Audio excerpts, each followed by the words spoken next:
Hamas chief Yahya Sinwar की मौत Israel Hamas युद्ध के लिए एक बहुत बड़ी घटना है। 2017 से याह्या सिनवार हमास का डी फैक्टो लीडर था और वो हमास के सभी मिलिट्री ऑपरेशंस का इंचार्ज भी था। इतना ही नहीं, पिछले साल 7 अक्टूबर को इजराइल पर हुए हमले का मास्टरमाइंड भी याह्या सिनवार ही था। मरने से पहले तक याह्या सिनवार हमास का सबसे ताकतवर आदमी भी था, क्योंकि हमास के पॉलिटिकल चीफ इस्माइल हानिये और मिलिट्री कमांडर मोहम्मद देईफ की इजरायली हमलों में मौत के बाद हमास के सभी फैसले लेने की ताकत याह्या सिनवार के पास आ गई थी। लेकिन अब ये सवाल उठता है कि उसके मौत के बाद क्या हमास टूट जाएगा? क्या इजराइल हमास को खत्म कर देगा, या फिर इजराइल और हमास का युद्ध अभी और लंबा चलने वाला है? आज के इस वीडियो में हम इन्हीं सवालों के जवाब खोजने की कोशिश करेंगे।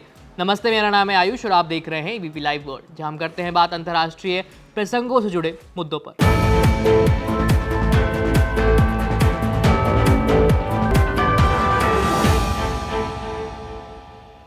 हमास के लिए याह्या सिनवार की अहमियत पता करने के लिए ये जानना बेहद जरूरी है कि उसने हमास के लिए क्या क्या किया था। इजराइल की हिट लिस्ट में सबसे ऊपर होने के बावजूद सिनवार गाजा में मिलिट्री ऑपरेशंस को ग्राउंड पर रहकर देख रहा था, ना कि हमास के बाकी लीडर्स की तरह वो सुरंग में छिपा हुआ था। सिनवार ने 22 साल इजराइल की जेल में बिताए और 2011 में कैदियों की अदला बदली के दौरान वो रिहा हुआ। दरअसल 1980 में 2 इजरायली सैनिकों और 12 फिलिस्तीनी समर्थकों की कथित हत्या के मामले में इजराइल ने उसे 4 बार उम्र कैद की सजा सुनाई थी। 2017 में वो हमास का पॉलिटिकल चीफ बन गया। इसके बाद उसने इजिप्ट के साथ हमास के रिश्तों को बेहतर बनाया, ताकि हमास के नेटवर्क के लिए स्मगलिंग करके वो सामान गाजा तक पहुंचाया जा सके, जिसमें हथियार भी शामिल थे। इसके साथ ही उसने ईरान के साथ भी हमास के रिश्तों को मजबूत किया। यानी कुल मिलाकर कहा जा सकता है कि हमास को फिर से मजबूत करने का श्रेय याह्या सिनवार को जाता है। याह्या सिनवार की मौत के बाद हमास खत्म हो जाएगा, ये कहना थोड़ी सी जल्दबाजी होगी। हाँ, ये जरूर है कि सिनवार की मौत के बाद हमास के अंदर एक पावर वैक्यूम जरूर बन गया है। सुनने में तो ये आ रहा है कि सिनवार की कुर्सी को अब खालिद मशाल संभालने वाला है। वैसे खालिद हमास में एक जाना पहचाना चेहरा है, लेकिन ग्राउंड पर लड़ाके उसके प्रति उतने वफादार नहीं हैं जितने वो सिनवार के प्रति थे। और इस वक्त हमास सिर्फ दिशाहीन ही नहीं, बल्कि अब तक के इतिहास में सबसे ज्यादा कमजोर और डीमोरलाइज्ड स्थिति से गुजर रहा है।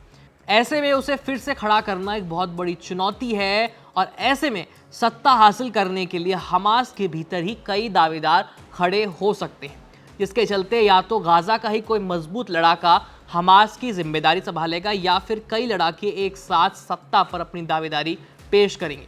लेकिन इसका मतलब ये नहीं है कि हमास का खात्मा हो जाएगा।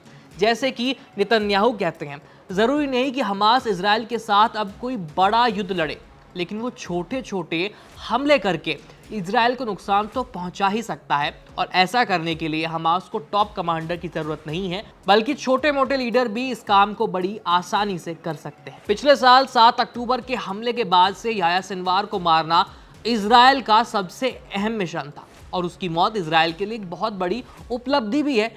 जानकारों का मानना है कि अब सिनवार की मौत के बाद हमास कमजोर पड़ गया है, जिसके चलते शायद वो इजरायली बंधकों को वापस लौटाने के लिए भी राजी हो जाए, और अगर ऐसा हुआ तो सीज फायर मुमकिन हो पाएगा। नेतन्याहू के लिए इजरायली बंधकों को हमास से वापस लेना, उन्हें छुड़ाना बेहद जरूरी है, क्योंकि अब इजराइल की जनता, खास करके बंधकों के परिजन, नेतन्याहू के खिलाफ प्रदर्शन करने लगे हैं। वहीं कुछ लोगों का यह भी मानना है कि अगर हमास ने बंधकों को रिहा भी कर दिया, तब भी इजरायल गाजा और हमास पर हमले बंद नहीं करेगा, क्योंकि प्रधानमंत्री बेंजामिन नेतन्याहू अपने राजनीतिक अस्तित्व को बचाने के लिए हमास को जड़ से खत्म करने के नारे का सहारा लेने वाले हैं, और इजरायल की दक्षिणपंथी उन्हें इस मुद्दे पर सपोर्ट भी करेंगे। लेकिन सिनवार की मौत की घटना को इजरायल की जीत तो बिल्कुल भी नहीं कहा जा सकता। ऐसे इस मुद्दे पर आप क्या सोचते हैं? क्या हमास खत्म हो जाएगा? क्या इजरायल और हमास के बीच का युद्ध बंद हो जाएगा और मिडिल ईस्ट में वापस से शांति छा जाएगी? आपका क्या मानना है, हमें कमेंट सेक्शन में लिख भेजिए। मेरा नाम है आयुष, देखते रहिए एबीपी लाइव। धन्यवाद।